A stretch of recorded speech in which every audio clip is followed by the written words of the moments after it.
I received a strange message from my father.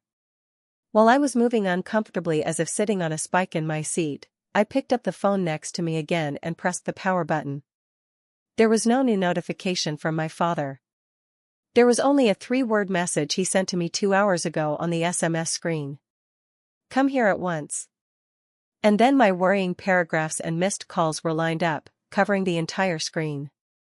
I had it in mind to send a new message or call again.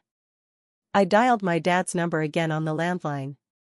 Again, at the end of long studies, the robotic voice of the answering machine was heard. I threw the phone on the seat next to me and started taking long breaths to regulate my constricted breathing. The stuffy environment inside the car was killing me. I opened the window on my right until the end. The cold and strong wind that hit me in the face from my car leaving with 120 filled in. Without slowing down my speed even a little, I continued to drive down the I-70 highway to the town where my fathers lived. The only thing that provided visibility on the road without lights was my car headlights. I looked at the clock. The digital clock was showing 1:35 at night. I had left only 20 minutes after my father sent me the message, and there was still at least half an hour decoupled between me and my family's town. All sorts of crazy thoughts were creating debris in my brain.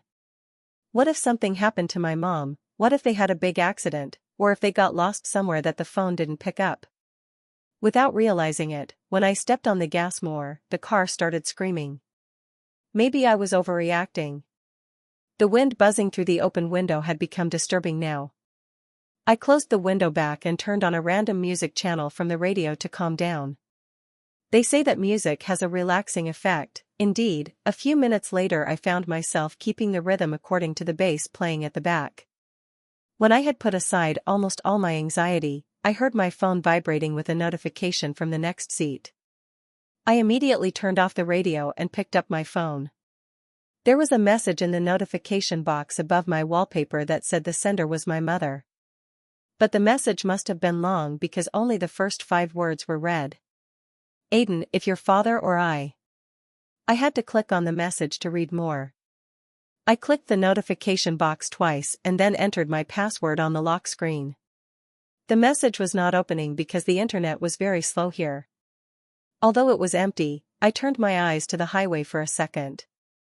The moment I did this, because of what I saw, I suddenly threw the phone away and grabbed the steering wheel with both hands. I hit the brakes so hard that the car stopped on the left lane, screaming and throwing to the side. My first thought was that I had seen it wrong. In fact, it should have been. I blinked my eyes and rubbed my face. Then I immediately looked behind me, at the Part T.